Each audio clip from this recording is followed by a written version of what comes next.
The arts and creative process is fundamental to this forum and it's fundamental to the co-foundation. She is being inspired by the mood in the room, and so the pieces that she are performing weren't predetermined. They're being inspired by the different discussion and the mood that she's feeling in the room. So we'll hear it. Wow.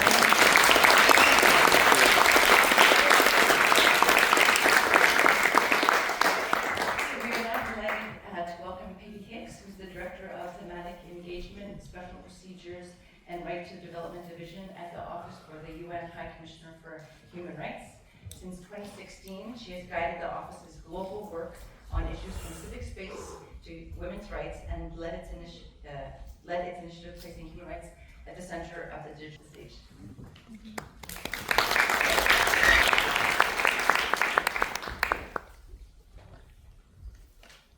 Thank you very much. It's such a pleasure to be here at this event, although I have to say I wish I'd come earlier in the speaking order. I said to Matas I didn't want to have to follow him.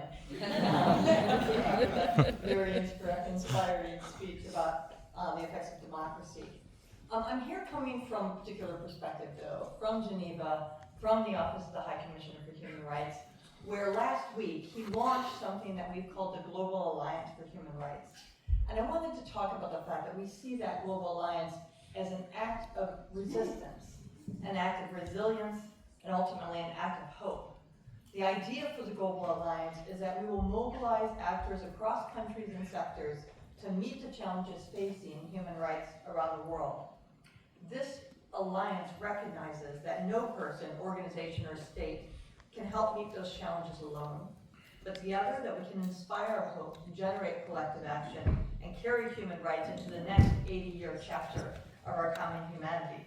So with those words of optimism, despite the bleak picture that has been portrayed, I thought I'd bring that Global Alliance to you as something that can contribute as we move forward. It's no coincidence, of course, that the themes of this year's Co-Fora echo those of the Global Alliance. We are all staring at the same challenges in the face.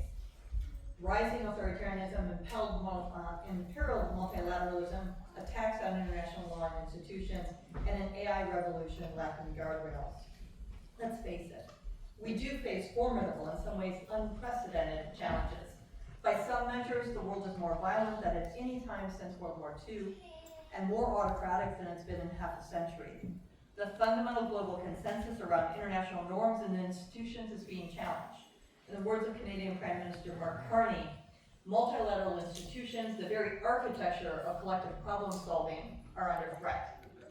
As the UN Secretary General Antonio Guterres has observed, multipolarity without strong multilateral institutions is a recipe for chaos.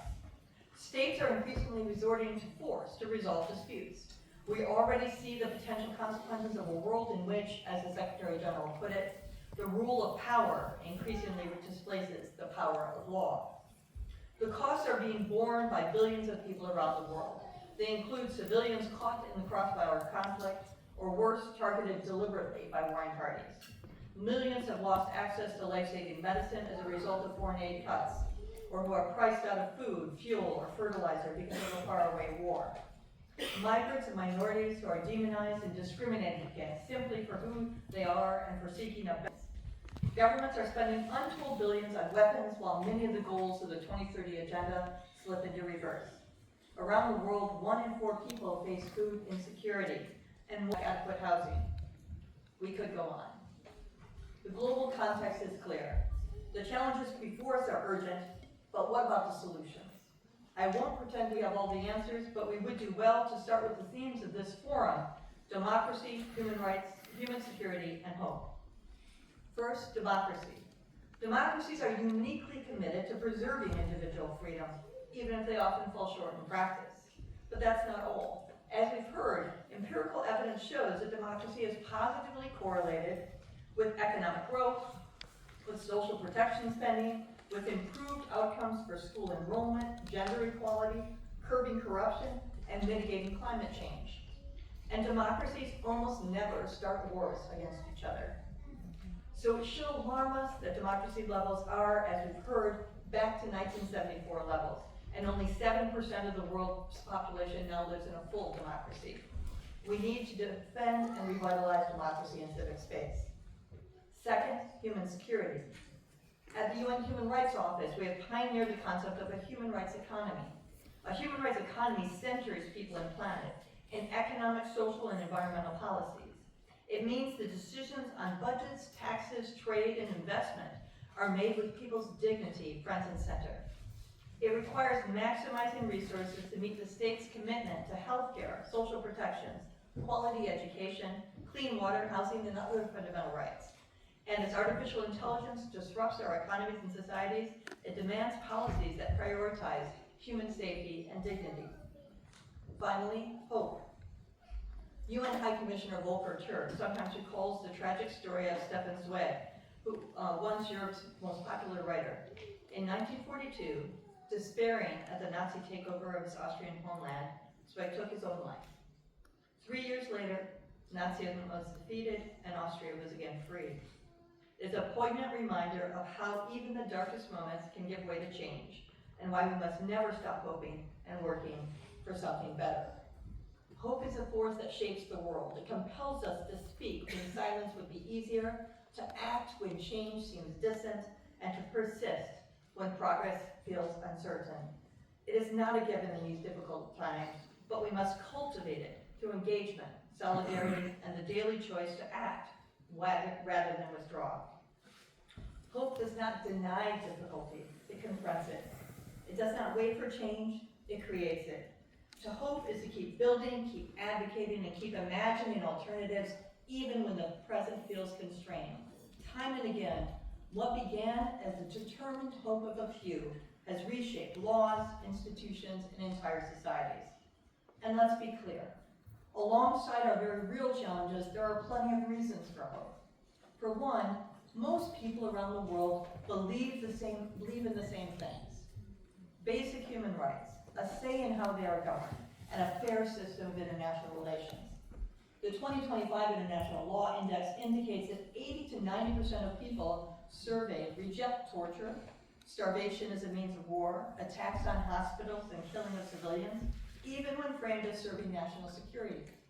A 2023 survey showed that 86% of people across 30 countries want to live in democracy. The Global Alliance, as I've mentioned, at its core is an effort to organize and harness this broad consensus in favor of human rights, and the hope and conviction that together we can meet this uniquely challenging moment. This will not be simple, of course, and those of you fortunate enough to gather in Co over the next few days will have an opportunity to reflect on these themes.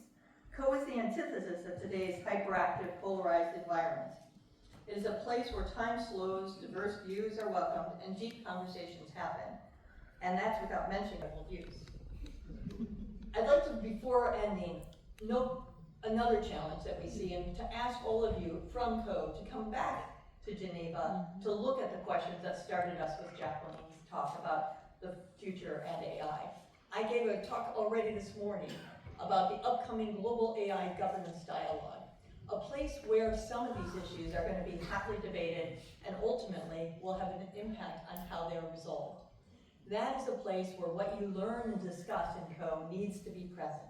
We need to center those conversations around international AI governance with all of the themes that we've heard today in mind. So that's a challenge to all of you, and I hope that you'll return inspired and able to take it up. I wish you well in your deliberations and look forward to your best ideas on how we can take this work forward. Thank you.